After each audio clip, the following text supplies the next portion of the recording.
Okay, welcome everyone to today's Google Webmaster Central Office Hours Hangouts. I am John Mueller. I'm a Webmaster Trends Analyst at Google in Switzerland. I work a lot with webmasters and web search engineers to try to make sure that we're all speaking the same language and that we can share information accordingly. Looks like we have a pretty full Hangout already. Lots of people here, some regulars, some I don't think I've seen before, which is great. We're doing this Hangout on the Google Plus page from now on so that we have everything kind of combined in one central place. I hope that ends up working well. Otherwise, we'll have to find something else maybe. We'll see how it goes. We have a bunch of questions in the Q&A already, but as always, if one of you guys would like to start, feel free to go ahead and ask a first question. Hey, John, good morning. Just a question on something we've seen recently and want to see if this is something to be concerned about. Basically, we posted some original blog content from an event we were covering, and after that, a few days later, we took basically the H1 text, put it in quotes, searched in Google, and the Facebook page links that we put out to the blog outranked the blog itself. And then when you remove the quote, the blog ranked like 160 something. And what we want to look at is this some kind of indication that our algorithmic penalty is so severe that we like have no hope of recovering and need to look at something else, or what would you think about that? Yeah, that's always a tricky question, tricky problem. I think to some extent what might be happening is that our algorithms are looking at your website in general, like the whole website, and not really sure how to work with this content. By making sure you have it available on Facebook or on some alternate channel as well, I think you're pretty good set to at least have your content accessible in search. So from that point of view, I think that's fairly well. With regards to the website on a whole, like the whole domain, those kind of issues, that's something that sometimes just takes a bit of time to kind of settle back down again after you've cleaned up whatever issues might be out there. And for some of these algorithms, there are things where they seem to take a fairly long time, and that's something we're definitely working on improving to make sure that they're a little bit faster. But it's not something where we'd manually be able to switch anything over and say, okay, this algorithm doesn't affect this website anymore. So that's something you kind of have to work with for the moment by making sure you have your content accessible on an alternate domain, like on Facebook, for example, or on the Google Plus page, or wherever else you're also active. I think that's a great way to at least get your content out there and findable in search in the meantime. Okay, thank you. John, I have a question as well that I was eager to ask you, and it's related to a problem that has stemmed before we were hit by Panda and by Penguin, and we're sort of backtracking over all of the issues that we had. One of them is that we are seeing our meta tags being rewritten by Google as an estimation of what you think is best for us to be displayed as. And one of those is, for example, an office space listing. And we are providing an office space in, let's say, NoHo or Soho in central London. And you're rewriting our meta tags as a virtual office. This is actually a misrepresentation of what we have to offer for that specific page. So when the customer lands on that page, he's expecting a virtual office solution, is seeing an office space solution, is unhappy with his search results, which is not what we have specifically put into our meta tags. And I'm unhappy with the result, and it is a misrepresentation of our company and creating high bounce rates. How do I solve this issue? Essentially, what's happening there is our algorithms are rewriting the titles, the anchors that we show in search. And that's essentially the way that we link to these websites. And for a lot of times, what we've seen is that the titles in search are kind of suboptimal. The titles presented on pages are kind of suboptimal. So the algorithms try to take those titles and rewrite them into something that makes a little bit more sense. If we're getting that wrong for your website, it would be great to have those examples, like the queries that you use to find those pages, and the titles that we were rewriting, which you might have better titles for. So that's always good examples to have. I did send you an example in your email. I did send you one last week. Obviously, you've been away. It has been a problem for many, many years, and I presume it obviously has to be a problem with our content and with, I mean, there has to be something along the way where Google doesn't understand our website. It can only be our fault. But my problem is it's a misrepresentation of what we actually have to offer. And I have a big problem with Google trying to determine what it is we have to offer, and then to tell our customers that what we are trying to offer is different from what our meta tags actually specifically telling our customers what we have. So they only arrive at our site disappointed. And that's a problem. It's quite a serious problem. I mean, that's something we can take into account for future algorithms, but it's essentially the way that we link to those pages. So we can't guarantee to always take the title tag. We'll try to take the title tag when we can use that. We'll try to use some information about the website in general in those titles as well. There's a limited space available there, and depending on the title that we have to work with from the pages, we might have to rewrite more, or we might have to rewrite less. So in the Help Center article, for example, we list a bunch of things that we would rewrite. For example, if there's mainly a collection of keywords, if it's a really long title, if it's something that looks like keyword stuffing or kind of a spammy title, those are all things where we try to rewrite the title to make it a little bit clearer. We might get some of these wrong. That's definitely a possibility. So having those examples, if you've sent them my way, is a great thing. Yeah, I mean, in this situation, obviously, you know, we've come back and forth with you over a long period of time, maybe perhaps a year or more. I'm very aware of spammy title tags. Our title tags are very well written. They're very specific. And there, as far as I'm concerned, this is a serious problem because it is a misrepresentation, and I feel like there's a greater problem here. And I feel that if Google is going to represent a company by rewriting its title tags, it really has to get it right. I mean, this is quite a serious problem to tell a customer you have one product, but then to actually simply display a different product. These are very different things. An office space versus a virtual office. You know, it's the difference between selling somebody an iPad or a desktop computer. You know, they're very different, and to represent our company that way, it's very disappointing to see. Like I said, it's been happening for a long time, but now that we've done the hreflang situation we talked about last week, we're starting to see rankings recover and starting to look at a particular situation that is problematic again. And I'm very unhappy about it, to be honest with you. It is a serious concern. Yeah, I can take a look at that and pass that on to the engineers. I can't promise anything in that regard because this is something that we have to do on scale, and improving the algorithms definitely makes sense for these kind of cases, but we wouldn't manually be tweaking them for I'm not expecting any manual tweaking. I just think it is wrong to make suggestions about people's businesses and then display that to customers. And I think that this is a greater problem.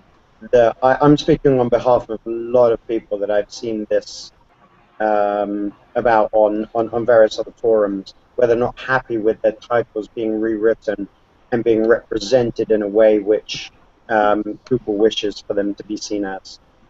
I mean, okay. it's quite a serious situation. I think you're taking a rather big legal risk there, rewriting somebody else's representation of their business and presenting them as such.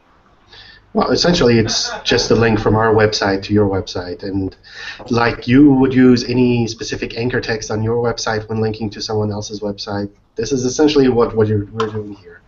We're doing it in an algorithmic way. So, I mean, I understand your point of view as well. So, if I was to link to your blog, for example, or your Google Plus page, and use something that was inappropriate, that would be a defamation of character. Or it would be a misrepresentation. So yes, I could link to you saying whatever I wanted, but from a business and professional point of view, I don't think it's appropriate. And so that's where I'm coming from. Yes, I could link to you saying whatever I wanted. Is that legal? That's a different standpoint. Okay, we'll take a look at that separately. Sorry, I'm just saying it just because I don't want the high bounce rates, and I don't want you to rewrite our titles and get them incorrect, especially after all of the things that we've battled through over such a long period of time. That's where I stand with that. All right. Hi, my name is Till. Hi. Okay, hi Till. And we are doing mind mapping, online mapping. On the 2nd of April, that on one of our pages there's some malware alert, and when we analyzed that, we found out that someone actually used an image that was coming from a blocked website, and so we resolved that. Ironically, this image came from a Google search, so that's the ironical thing here. So we have a functionality where you can choose images from a Google search, and this image was actually on a blocked page. So we solved that issue. That's very nice. Okay, but now our search rank went down. And actually, we were when you entered MindMap, we were between 1 and 3 in the search rank. Now we are at 18.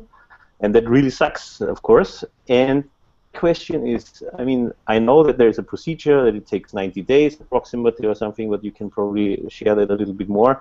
But what really sucks in my eyes is how can we protect ourselves by that? Because it's user-generated content. It's only an image, so there is no real security risk there, I guess. I mean, it's an image tag.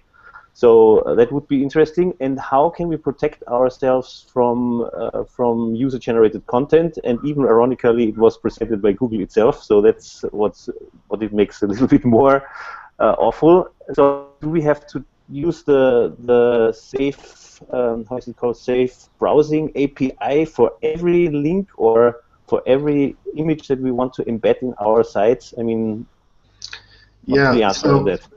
So essentially, even if it's an image that's embedded or a JavaScript or something like that, that can be a security risk, because if that domain is serving malware, it could, for example, be redirecting to malicious images, malicious files, malicious other URLs. So that's something where even if it's just an image that you're embedding from someone else's website, that could be essentially a vector for spreading malware. So that's kind of where we're picking this up on. From our point of view, if you're providing this website with this content, you're responsible for this content as well. So if this is content that's essentially malware, essentially an image from a site that's flagged as malware, it could also be that this is content that's just very spammy or very low quality, very thin. And that's something that you're providing to us to show in search, and you're essentially saying this is the content that you want shown on your website. So that's essentially where we kind of come into play there, in the sense that we expect you to serve content through search that's kind of safe and higher quality. So with regards to malware specifically, I'd recommend using something like the Safe Browsing API, especially if you have the ability for users to embed images, to embed maybe other files, videos, JavaScript, maybe even those kind of things.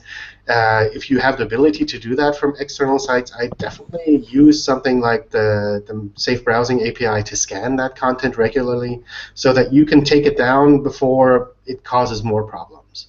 The real problem, I mean, you have to actually scan it before you deliver it on the site, because you can, when you just scan it when it comes in, it's okay, but then later the website is banned, you're in trouble.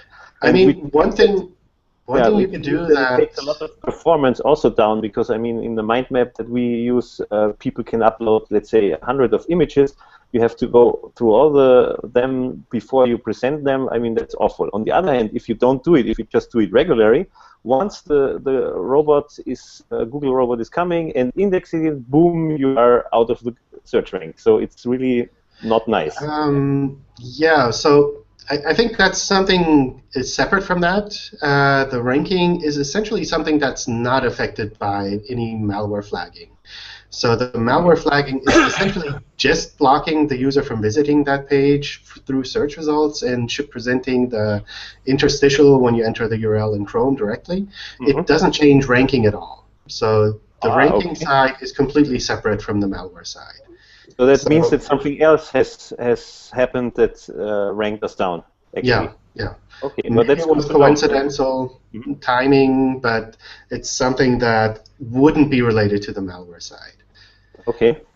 One thing that some people do to kind of protect themselves against a bad host coming along is to serve the images themselves, or to take the images, resize them appropriately, and put them on some CDN, maybe. Depending on how many images you have, maybe you could even use something like Picasa Web or Flickr or something like that, where you don't have to worry so much about the bandwidth costs. But essentially, that's something that you could do to protect yourself against the host going bad. Because if you're just linking to external image files and that external image hoster goes bad with malware, then that's something you're essentially open to. You're kind of vulnerable for if you do it that way. On the other hand, if you take those images and host them yourself, or you host them wherever on some other CDN, then that's something you're kind of protecting yourself, because you're pretty sure that your website is under your control. You're not going to be vulnerable to maybe these hacking attacks, or you pay more attention than other people and you can fix them quickly. Okay. Great. I mean, I really like the response that the malware is not the cause of the ranking problem, which means for me I have to go back and look what is the cause of the ranking problem. Yeah. Okay, great. Thanks, John. Okay, sure. All right, let's grab some from the Q&A here, since a lot of people submitted them. Recommended to come here from one of the industry heads at Google. Our problem, we rank for thousands of keywords and rank well on the first page for most of the secondary keywords, but we can't be found anywhere on Google for a main keyword for 5+ years. That's really hard to say exactly what that might be, or even to make guesses at that, because it's quite a vague or a general problem description. So what I'd recommend doing there is maybe posting some details in one of the help forums and dropping a link to that in the Hangout. And that could be in our help forum, in a Google Plus community, in the Google Plus Webmaster community here, wherever you'd like to share that. But essentially what people would need to look into that is like which keywords you're looking at, where you're seeing this problem, and which your site is. So that's kind of the details that we'd need there. If the sitemap XML file is automatically created and includes pages that have been marked as no index, is this going to give me any problems for the rankings? Yes and no. The pages that you've marked as no index, of course, they won't show up in any rankings. So that's the problem that you're going to see there. If you mark these as no index because you don't want them to appear in search, then that's great. Then you're all set. This won't affect any of the other pages in your sitemap file or otherwise on your website. So just because some pages in the sitemap file have a no index doesn't cause any problems for the rest of the website. What's the difference between smartphone search results and desktop search results, and how can we resolve this matter? I'm not sure exactly which matter needs to be resolved there, but essentially we try to use the same search results for smartphones and for desktop. Sometimes we'll change the mix a little bit, that will show more or less images, for example, or map or no map, those kind of things, but the search results generally would be the same. What we do, however, is if we recognize that individual URLs are broken on smartphones, for example, they don't work at all, then we might choose to show them lower in rankings in the smartphone search results. So they would be ranking normally in desktop, but because we can tell that user with a smartphone can't access them at all, we'll show them a little bit lower in the normal smartphone search results. So if you're seeing that kind of a difference, and that's the kind of problem that you described there, then that's something where I double-check to make sure that your smartphone website actually works well on a smartphone, and that it doesn't block users from accessing the rest of it. We did a blog post on that, I think, mid last year, something like that, describing some of the problems that we've seen. That includes, for example, a redirect from all of your smartphone pages to a single page, or serving an error on your smartphone version and showing the normal desktop version on the desktop version. And these are the kind of things where the user on a smartphone can't really work around that. So by presenting those URLs in search, we're doing them a bit of a disservice. My site may have a penalty due to unnatural anchors. Can you confirm a WordPress theme was released by previous SEO with a footer which points at my site? Have disavowed these links, but no change, and more sites keep using the theme.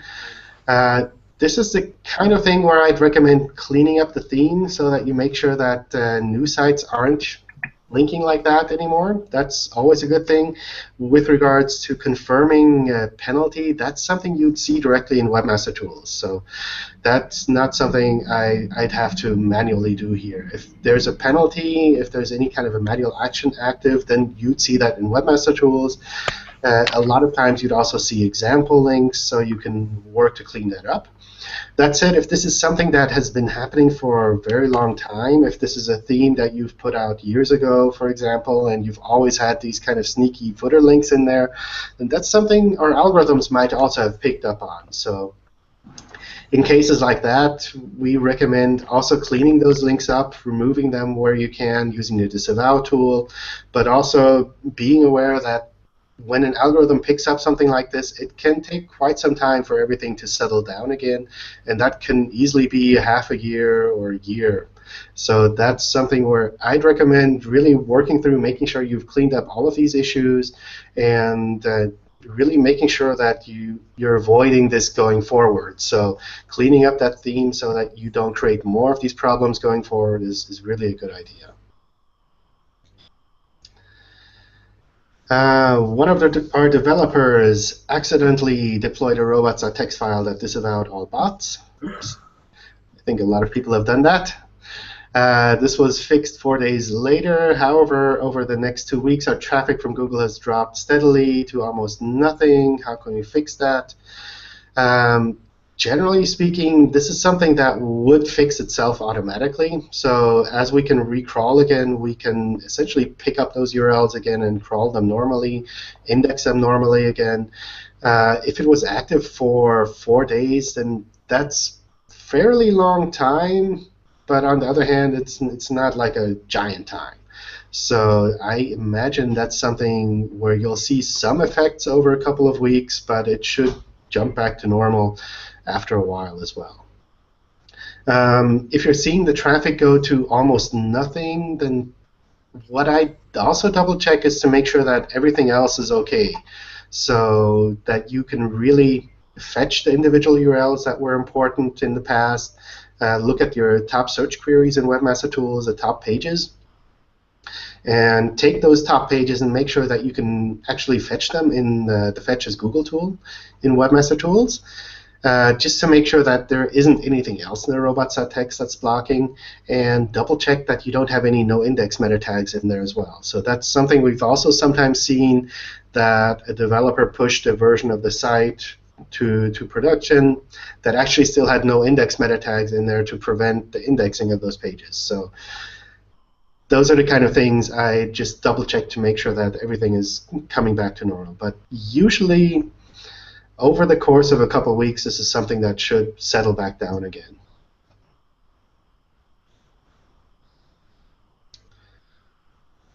We see lots of SEO blog posts, how xyz.com gets manual action, spam penalty notice, cleans up a few bad links, disavows arrest, gets the penalty lifted 2 weeks later, and returns to 90%.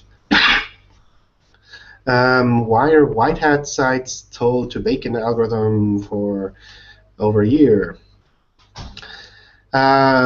So essentially, the same algorithms apply to all of these sites. It's not something where anything special is happening with these specific sites. For some sites, it's definitely possible to go from a manual action to cleaning that up to reappearing in search normally again within a couple of weeks. That's not necessarily related to these blog posts that are going around. That's essentially the way the normal process should be working. On the other hand, if there are things that were problematic for years, and that's something where maybe the algorithms have been picking up on some of these older problems. So essentially, it's not something that's specific to smaller sites or specific to individual sites. It's just how the algorithms are picking things up on and working with that. And yeah. I could follow up slightly. I think one of the frustrations that a lot of people seem to have is that with the manual penalties, people get a notice, this is what's wrong, and they can go in there and fix it. With the algorithmics, you don't really know exactly what's wrong, and I don't know if there's some way, because you sit there and you don't really know if you fixed everything, and then you're waiting for 6 months, a year, or whatever to try to figure it out. I mean, if there was a way that Webmaster tools could display some kind of red light, green light in some categories or something, but because I don't really know how you go about knowing that you have actually cleaned everything up until you wait 6 months to a year. So. Yeah, I mean that's definitely something we hear from time to time, and something we're looking into what we can do there. But at the moment, that's not possible. So a lot of our algorithms are essentially focusing on search quality. They're not focusing on something where we'd say this is feedback directly for the webmaster that can be useful for them. So it's kind of from that point of view, it doesn't make sense to do that for most of our algorithms when it comes to search quality. But I can definitely see how it could help webmasters to do the right thing if they had more information about these issues. Okay, thanks.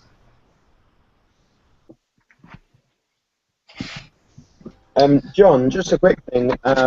We were actually posting on your wall while you were away on Easter break. Ashley from the Webmaster top contributors was.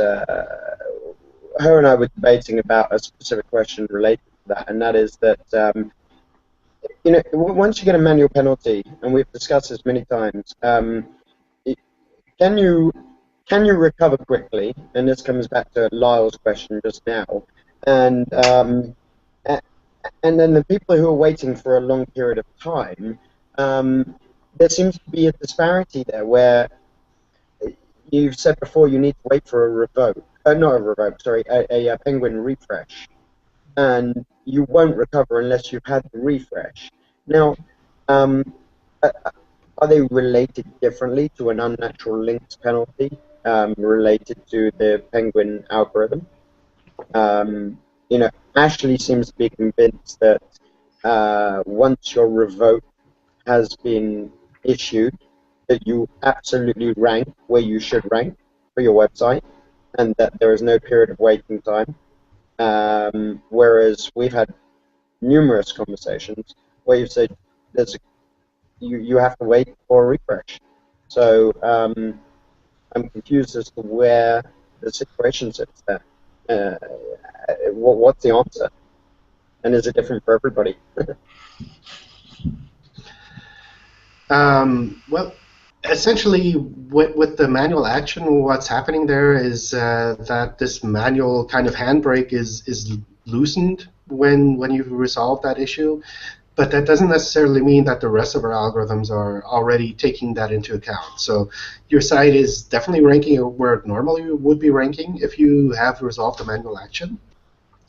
But that doesn't mean that it's ranking where you'd want it to be ranking, or that it's ranking where it would be ranking if all of the algorithms were able to look at the whole web again and recalculate everything just now.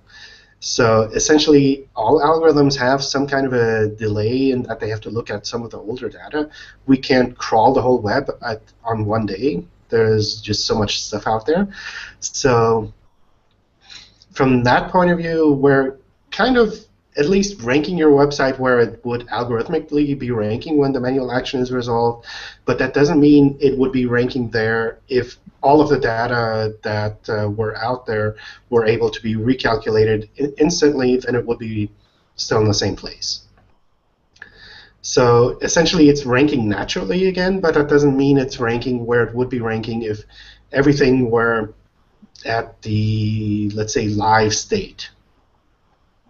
Sure. So I mean, it's such a difficult thing because I'm in a situation right now where I've been waiting forever and a day for the right thing, and I'm past caring to a certain degree, just because of the way it is. I'm just downbeaten. But I care a lot for other people and their other situations, and I've become found a place where I want to help people quite a lot and to educate them. And there really is a situation where top contributors are informing people right now that where they rank is where their site ranks, and it isn't true.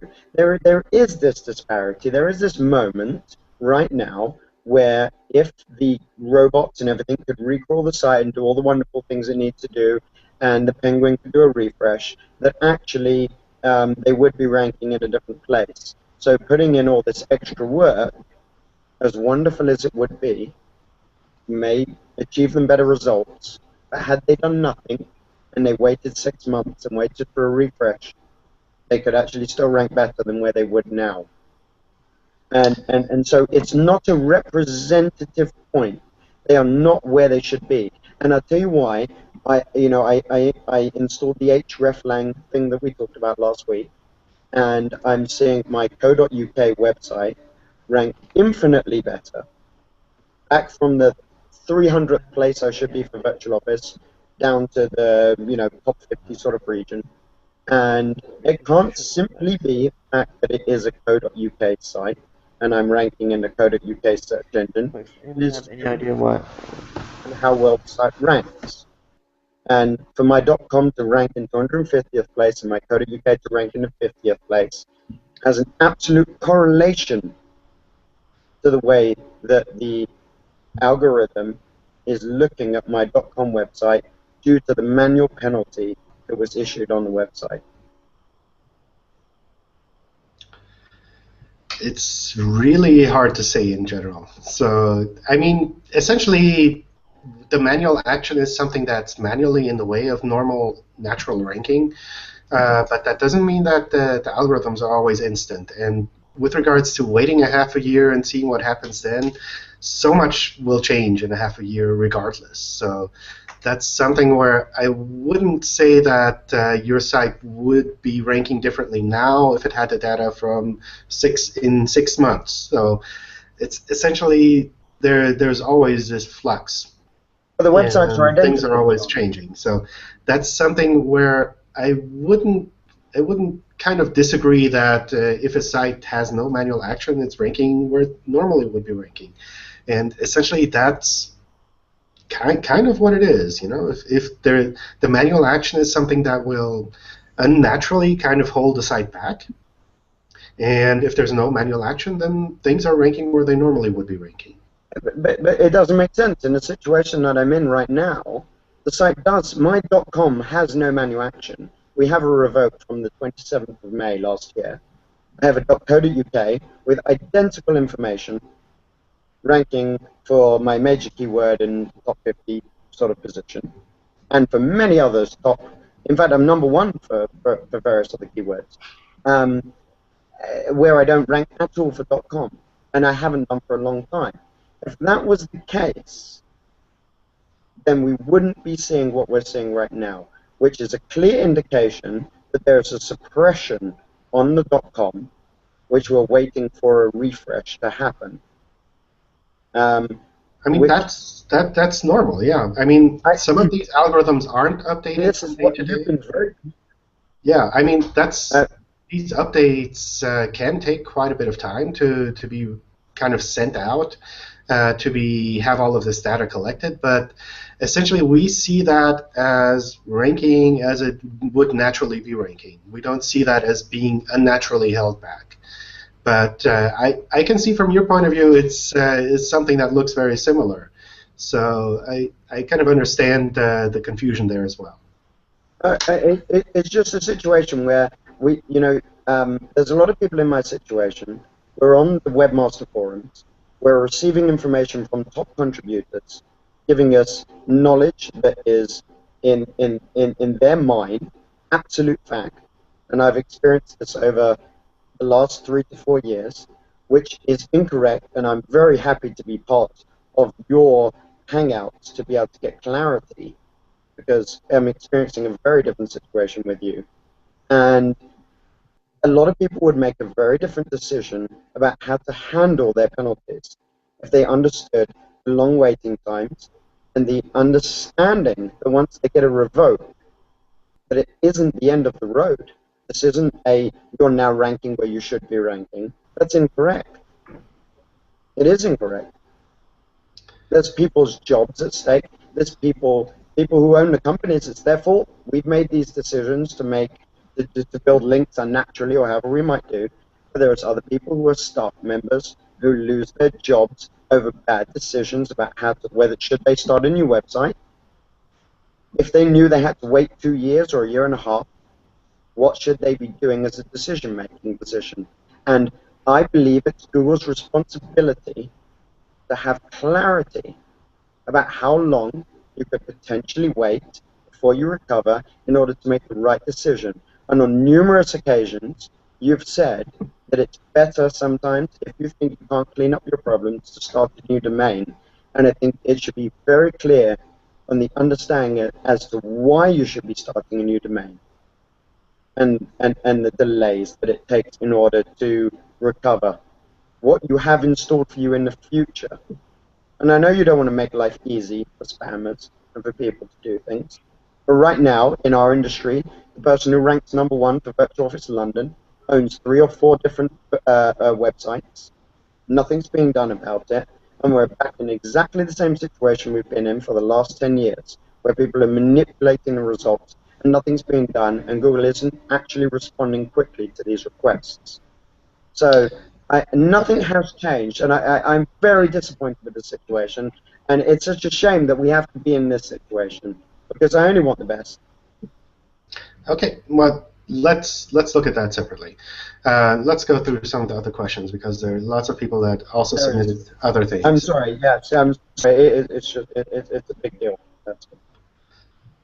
All right, we're a classified website with 20,000 listings. We can't control the content, so some things might be thin. Is it a good idea to no index the thin pages, or will this cause an issue as some of the pages aren't indexed and others aren't?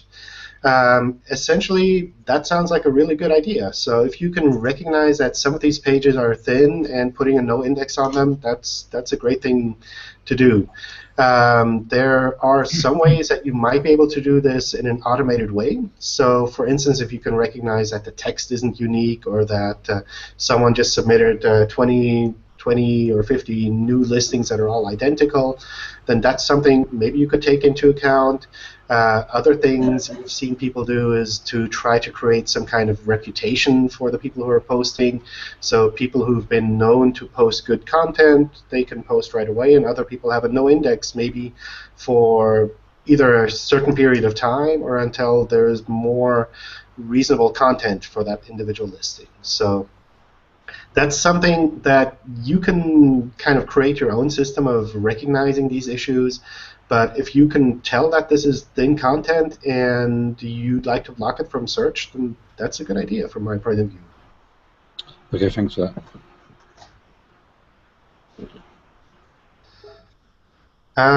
I've misinterpreted the rel next and rel previous instructions with regard to URLs. Could that be a cause of my drop in ranking? I didn't take a look at the example list there, but essentially if you're implementing this incorrectly, it could cause some problems, but for the most part, the rel next and the rel previous just gives us a little bit more information about how your pages are connected, so that shouldn't be a reason for a giant drop. Unless, of course, you're doing something like no indexing a lot of pages that actually you wanted to have indexed.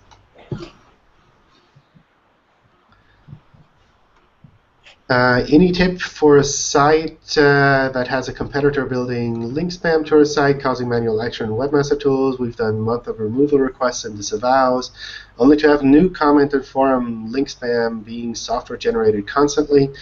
To a large extent, we do try to recognize that appropriately, but if you're getting a manual action, then that's something where you can also let us know about the things that you're seeing and maybe give us some information about things that we could watch out for as well. But even if you're getting a manual action like this and you think that you're not, or your previous SEO or someone associated with your site isn't responsible for that, I definitely recommend just throwing those domains in a disavow file and making sure that they're not going to count, and maybe removing some of them if you have a chance to do that. But I definitely recommend doing something rather than just watching and letting that happen on its own.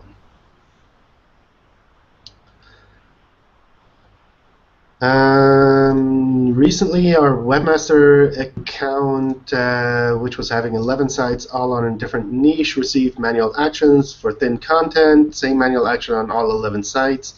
There was one Blogspot site with no content, links totally empty, so is there any problem with my WBT? I'm not sure what WBT is, but if these are all thin sites, I'd recommend deleting or combining them or taking that information, putting them somewhere else. So that's something I'd recommend taking action on this message and making sure that you don't run into the same kind of issue again in the future. So one thing you could do is combine these into one really strong website that's really good. If these are 11 sites that you need to have completely separated, then it can make sense to have 11 sites like this. But chances are it's going to be a lot harder for you to create really fantastic content for 11 sites compared to one website that's kind of reasonably strong. So that's something where you have to make the trade-off, but essentially, if these are 11 sites that are really thin content, kind of affiliate sites that are just reusing feeds from various sources, then that's something where you probably want to rethink your strategy and think about what you really want to achieve. And maybe it makes sense to work on one really strong, fantastic website instead of kind of like scraping together 11 sites that are just really thin, low quality-ish.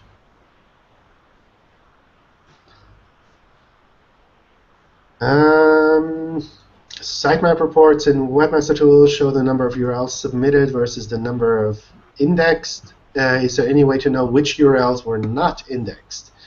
At the moment, that's not something you could see directly in Webmaster Tools. And it's usually not something you absolutely need. If like 90% of the URLs are indexed, and that's usually a pretty good sign. What I'd recommend doing, though, is splitting the sitemap file up into maybe logical sections so that it's a lot easier for you to understand which part of my website is being indexed and which part isn't being indexed. That could be, for instance, categories in one page, maybe articles in one sitemap file, maybe putting the individual products themselves into a separate sitemap file, maybe splitting the different language versions if you have something like that.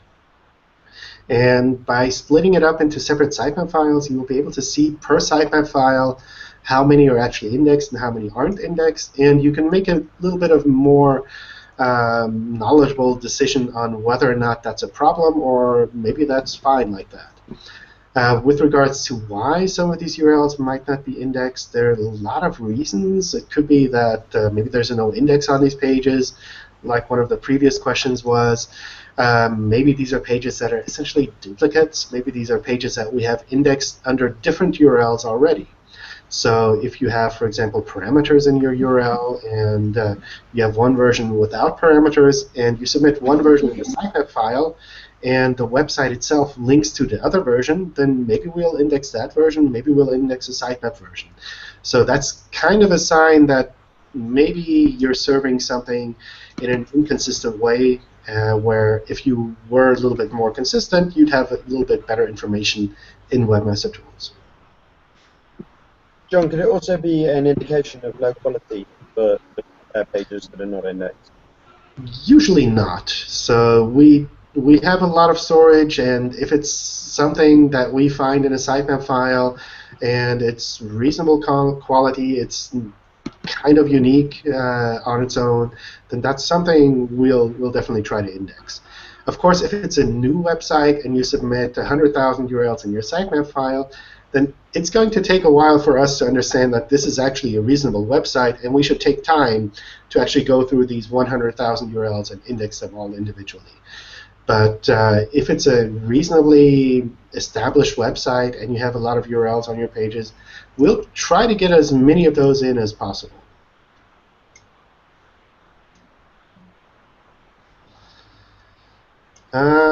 How does Google treat 2+ links to the same internal page? Does it only look at the first link and ignore the others? We do look at both of those links. We do use both of them in our internal algorithms. One common question that we sometimes see is like, what about the anchor text? What about like follow, no follow? In that regard, it's something where technically our algorithms might be doing it one way at the moment, but that's not something where I'd say you can rely on this or you should rely on this. I'd essentially just create a normal linking structure within your website and let us crawl that, and we'll try to pick out the right information from there. So that's not something where I try to artificially manipulate which link is shown first in the HTML code, because that's likely not something that would ever remain consistent. It's not something where we'd say, this is something we want to define in a specific way and never change.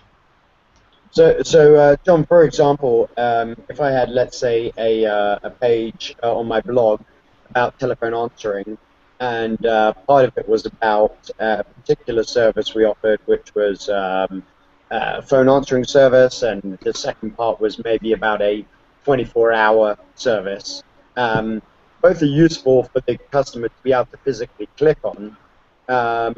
Would the anchor text have any bearing, really, about me making sure both of those key terms were linked? Or, you know, no. It's beneficial to the customer, which is why I'm doing it primarily.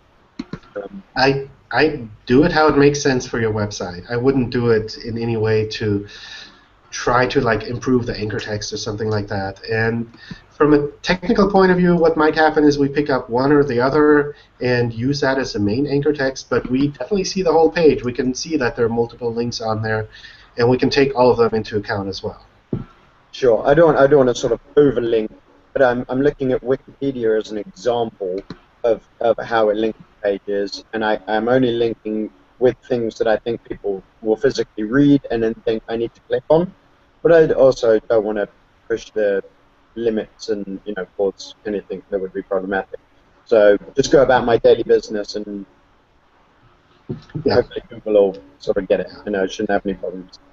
I don't see any.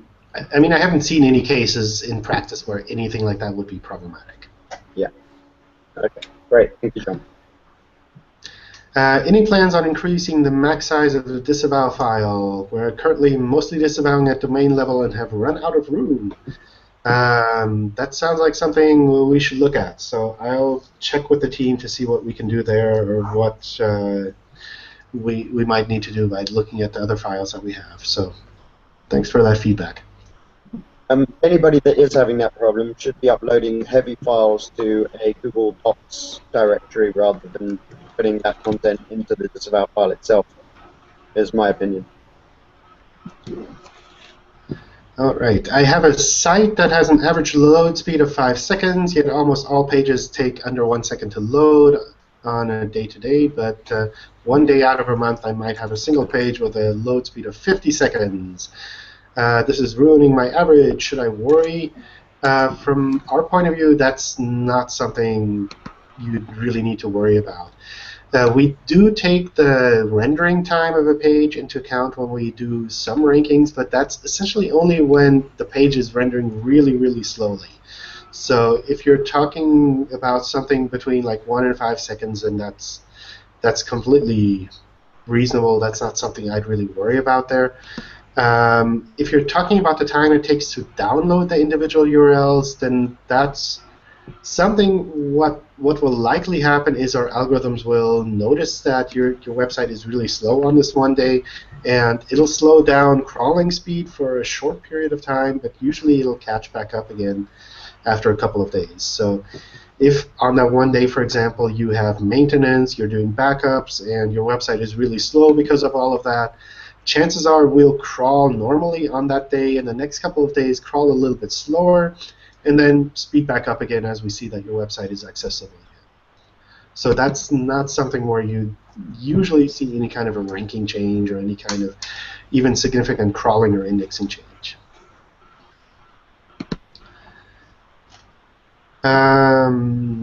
Is product price considered a factor for SEO or better optimization?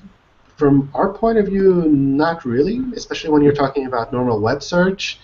A lot of products can't be trivially compared just by the price anyway, so that's not something where we'd use a price directly. We do sometimes show the price as a rich snippet in the search results, so sometimes users can kind of differentiate on that. It might be different in other parts of the company, for example, in product search, but I don't know how that's handled there, so I can't give you any input on that. Short URLs versus long URLs and WordPress. What about that? That's always a good topic. So from our point of view, we do try to prefer short URLs because we think they tend to make more sense. And if we can simplify URL a little bit, we'll try to show that as well. But this is essentially just a matter of the URL that's shown in the search results. It doesn't mean that we'll change your ranking or anything. So essentially, this only comes into play when we've discovered content on your website. We want to show it a certain place in the search results, and we know there are multiple URLs that lead to the same content. Then we'll try to figure out which one we should show in the search results. And often, if we can find a shorter version, we'll try to show that, just because it's a cleaner version, maybe one that's easier for the user to remember, those kind of things. But that doesn't change how we would rank that URL at all. So from that point of view, it's just something that the user would see in search. And a lot of times, if you're using something like breadcrumbs, if we've recognized breadcrumbs on your pages, we wouldn't be showing the URL at all anyway, so the user wouldn't even be seeing which URL is being linked to. So you wouldn't rank better if one page had 20 words in its URL as opposed to 3, for example? No, that's essentially, from our point of view, that's the same URL. For example, if like these different URLs would lead to the same content, that's the same thing. That's not something that would affect ranking at all. So just shortening your URLs and hoping that your ranking will go up is probably not going to happen. Yeah. Thanks, John.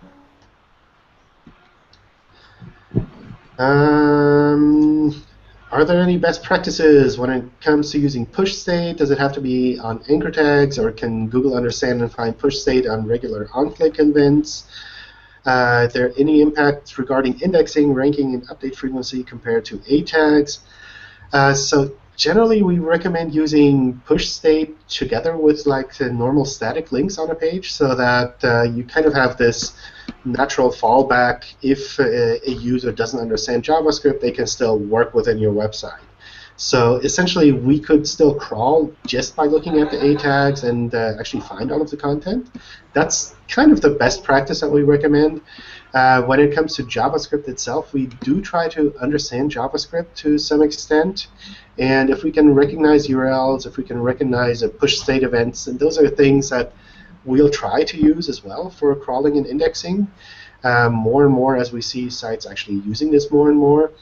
But if you want to make sure that your site is always crawlable, then I'd really make sure that you also have the normal static A-links as well.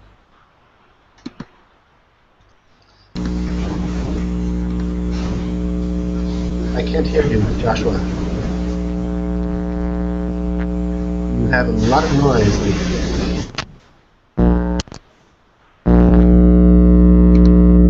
All right. I can hear you now. Yeah, All right. go for it. Is there any situation where scenarios where Google might editorially alter the ranking of content?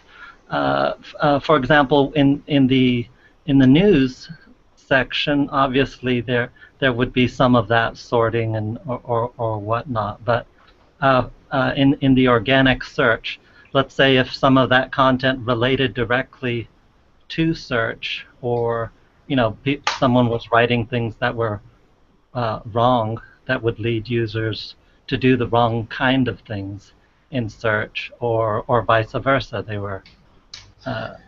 We work really hard to make sure that there's no kind of editorial bias in search at all, that it's all algorithmic.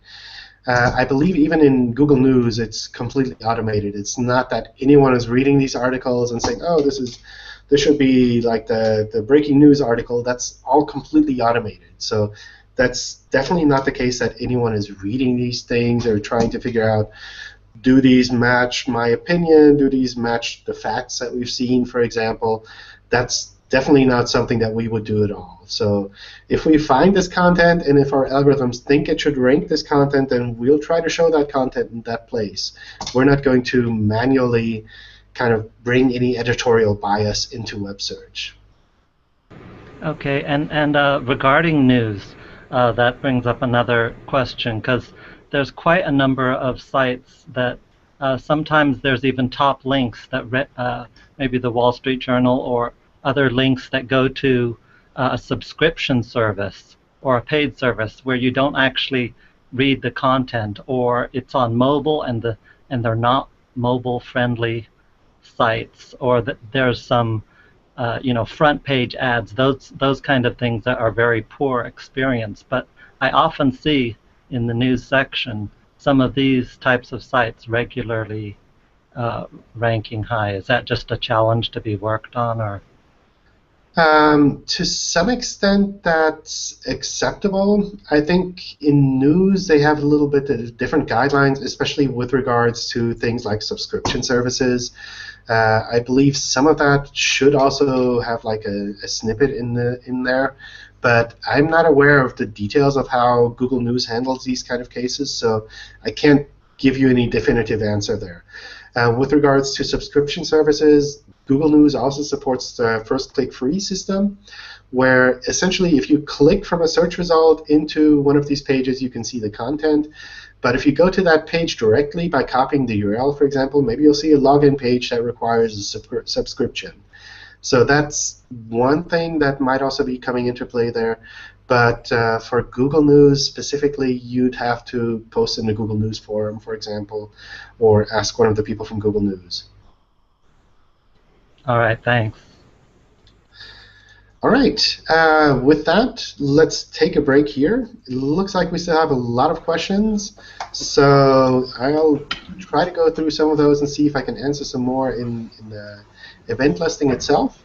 And I'll definitely set up the next Hangout as well so that we can get more of these questions answered next time. Thank you all for joining, and I wish you guys a great weekend.